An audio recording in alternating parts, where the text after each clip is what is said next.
নমস্কাৰ দৰ্শক সকল LibreOffice Calcত লিংকিং ইন Calc স্পোকেন টিউটোৰিয়েললৈ স্বাগতম এই টিউটোৰিয়েলত আমি নিম্নলিখিত শিকিম Calcত কিভাবে অন্যান্য শীট উল্লেখ কৰে কিভাবে Calcত হাইপাৰলিংক ব্যৱহাৰ কৰা হয় ইয়াত আমি উবুন্টু লিনাক্স সংস্কৰণ 1004 অপাৰেটিং সিস্টেম হিসাবে আৰু LibreOffice সংকলন সংস্কৰণ 334 ব্যৱহাৰ কৰিছো LibreOffice Calc-এ আপোনাক অন্য শীটৰ পৰা এটা সেল বৰ্তমান শীটৰ এটা সেললৈ ৰেফাৰেন্স কৰায় এটা সেল অন্য শীটৰ পৰা আপুনি যদি দুয়োটা স্প্ৰেডশীট সংৰক্ষিত কৰি ৰাখিছে Personal Finance Tracker.ods খুলো আমাৰ ফাইলৰ sheet 1ত Personal Finance Tracker spreadsheet আছে মই spent আৰু receive কলমত কিছু পৰিমাণ যোগ কৰিছো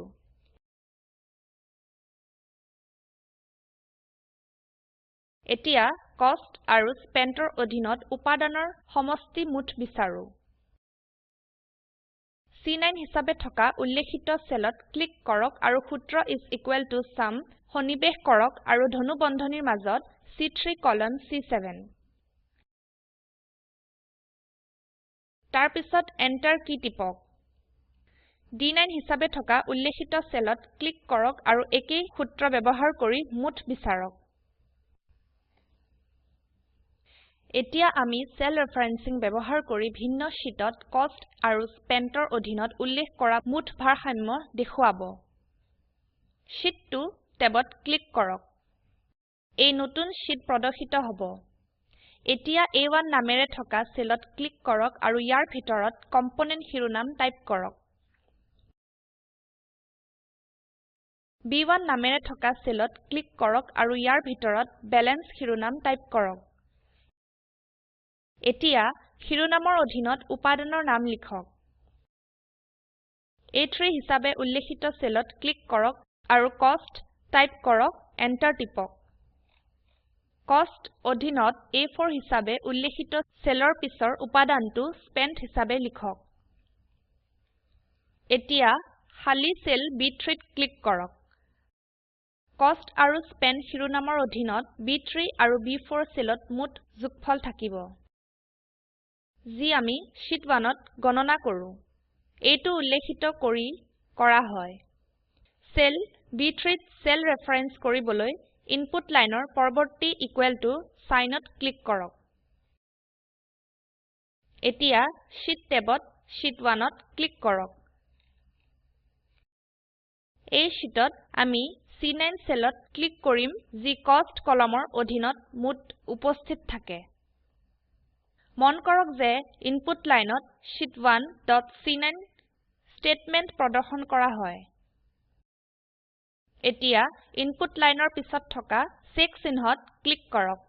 মন কৰক যে sheet 1 টেবত থকা কষ্টৰ অধীনত থকা তথ্যৰ সৰ্বমুঠ স্বয়ংক্ৰিয়ভাৱে sheet 2 টেবত সেল এটাত B3 হিসাবে উল্লেখিত হয় একেইভাবে আমি উল্লেখ কৰা মাধ্যমেৰে অন্যান্য উপাদানৰ সমস্তবোৰৰ মুঠ লিখিব পাৰো যদি তাত বহুতো তথ্যৰ কন্টেন্টৰ সৈতে অনেক শীট আছে তেনেহলে তথ্য সংক্ষেপ কৰিবলৈ উল্লেখ কৰাটো খুব উপযোগী হয় এতিয়া ক্যালক শীটত হাইপাৰলিংকছ তৈয়াৰ কৰা শিকো আপুনি হাইপাৰলিংকছ ব্যৱহাৰ কৰিব পাৰে এখন স্প্ৰেডশীটতে ভিন্ন অৱস্থানলৈ বিভিন্ন ফাইললৈ বা আৰু ওয়েবসাইটৰলৈও Personal Finance Tracker.ods ত Personal Finance Tracker sheet 1ত আছে আৰু বাকি কন্টেন্টবোৰ sheet 2ত আছে আমি যদি sheet 1ৰ পৰা sheet 2লৈ যাব বিচাৰো প্ৰথমে sheet 1 টেবত ক্লিক কৰক ইয়াত B14 হিসাবে উল্লেখিত সেলত ক্লিক কৰক আৰু sheet 2 লিখক আপুনি দেখিব যে sheet 2 নামটো ইনপুট লাইনত দেখুৱা হৈছে এতিয়া ইনপুট লাইনত টেক্সট sheet 2 নিৰ্বাচন কৰক